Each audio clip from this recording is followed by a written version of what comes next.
AAA is expecting a record 45 million travelers this holiday season, 39 million of those traveling by car, filling up at gas stations across the country, just like this one here in New Jersey.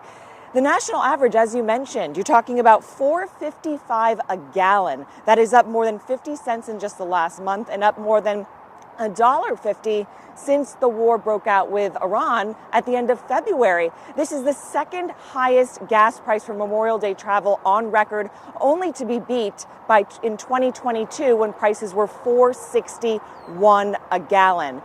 Drivers here, it is still early, Frederica, but drivers here have been telling us they're actually cutting back on travel this Memorial Day weekend because of the higher gas prices, but also because of higher prices across the board. Here's what a few drivers told me earlier this morning. I'm not really traveling a lot because of the gas prices. So, I'm just limiting my travel around New Jersey because it's too much, Because it's $2 before, now it's like $4 more. I think it's pretty much expensive everywhere right now. Groceries, everything, mortgage. Are you going to still do summer trips? Yeah, I got a couple trips planned. But, overall, I think, the budget's a little tight this year.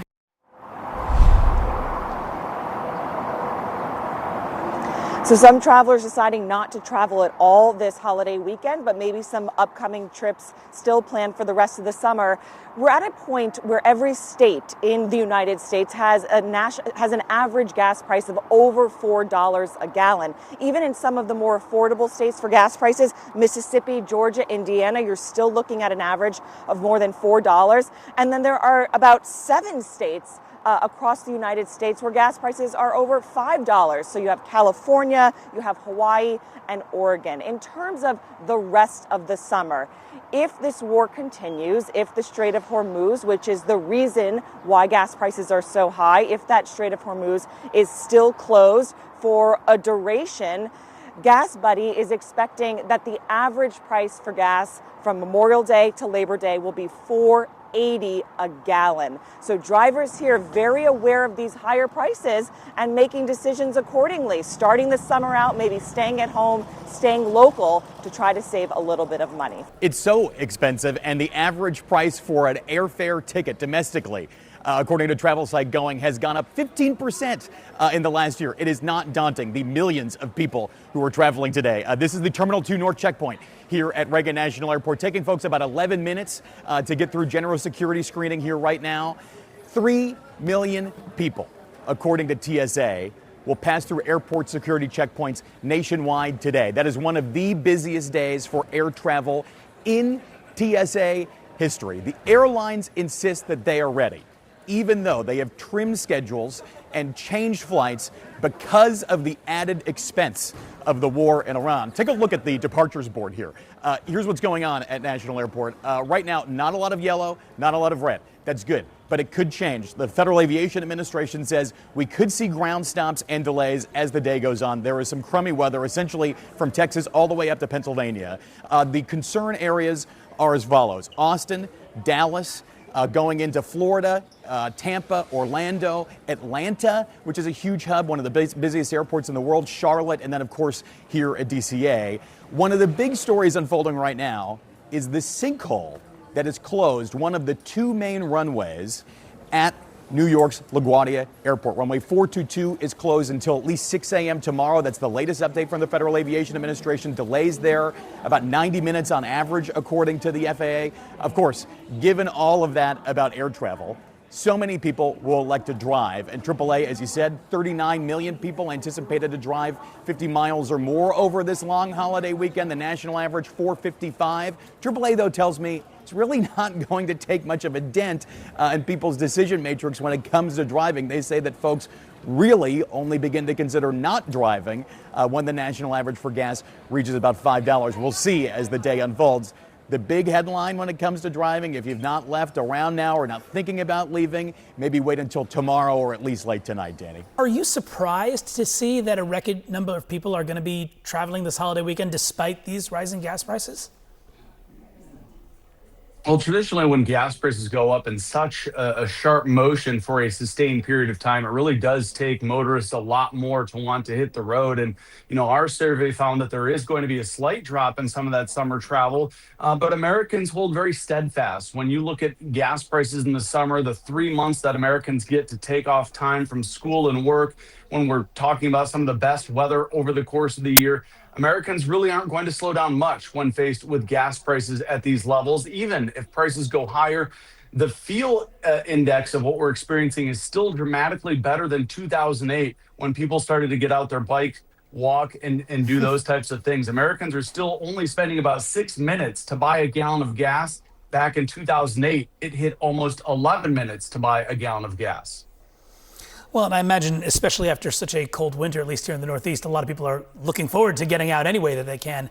But Patrick, I'm curious, gas is at or above $4 in now all 50 states. We've heard a few different proposals on ways to try and lower prices, including suspending the federal gas tax. I guess I'm just curious from your perspective, outside of the Strait of Hormuz reopening and the war coming to an end, is there anything the government can actually do to ease pricing pressure here?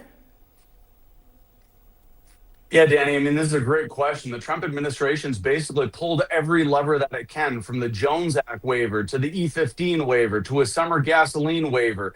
None of the waivers really has much impact when you're talking about so much of the world's supply being choked through the Strait of Hormuz. So the federal gas tax, if Congress does approve it, that would add up to about 18 cents a gallon of potentially lowering prices, and diesel for 24 cents. But even at 18-cent reduction, you're still talking about gas prices well in excess of $4 a gallon. And by the way, the longer the strait remains closed, we still could see the national average climbing through the summer. July 4 could feature a national average of over $5 a gallon should the Strait of Hormuz remain closed. And that's really what we're hinging on the entire summer.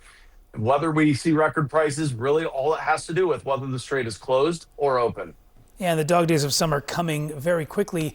Patrick, I'm curious, are there any tips that you have for drivers to maybe ease some of that pain at the pump this weekend or beyond? I guess at least in the Northeast, if it's rainy, you won't have to use too much AC.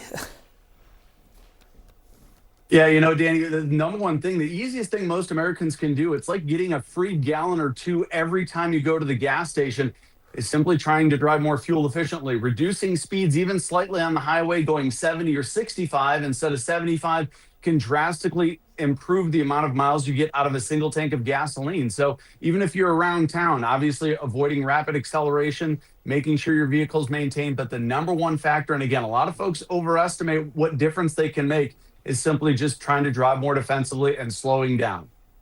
All right, wise words for everyone, especially on this busy travel weekend. Patrick DeHaan, thank you so much. Really appreciate it. We've got a lot of shower activity going on right now across much of the southeast, stretching into the mid-Atlantic and even into the central U.S. The interesting thing is the map is going to look very similar to this over the next several days. Now, some of these spots, because they've been getting rain day after day, you're also getting that ponding effect. So the water is starting to rise and stay there because the ground is so saturated. So you have several of these areas that are dealing with flash flood warnings, too, right now across portions of Oklahoma. We could be looking at even more of those as we go throughout the rest of the day, not just in Oklahoma, but in many areas across the southeast. Again, you can see a lot of these storms firing up across Atlanta, Charlotte, Huntsville as we go through the afternoon and the evening hours. Then as we transition into Saturday, you really start to get some more widespread rainfall across the northeast and the mid-Atlantic specifically, but you do still have more storms across the southeast. So a lot of these same areas are just going to continue to see more and more rain. Yes, unfortunately for the holiday weekend, this means widespread totals of 1 to 3 inches, but it's not out of the question, especially in some of those heavier thunderstorms. Some spots could pick up 4, 5, or even 6 inches of rain,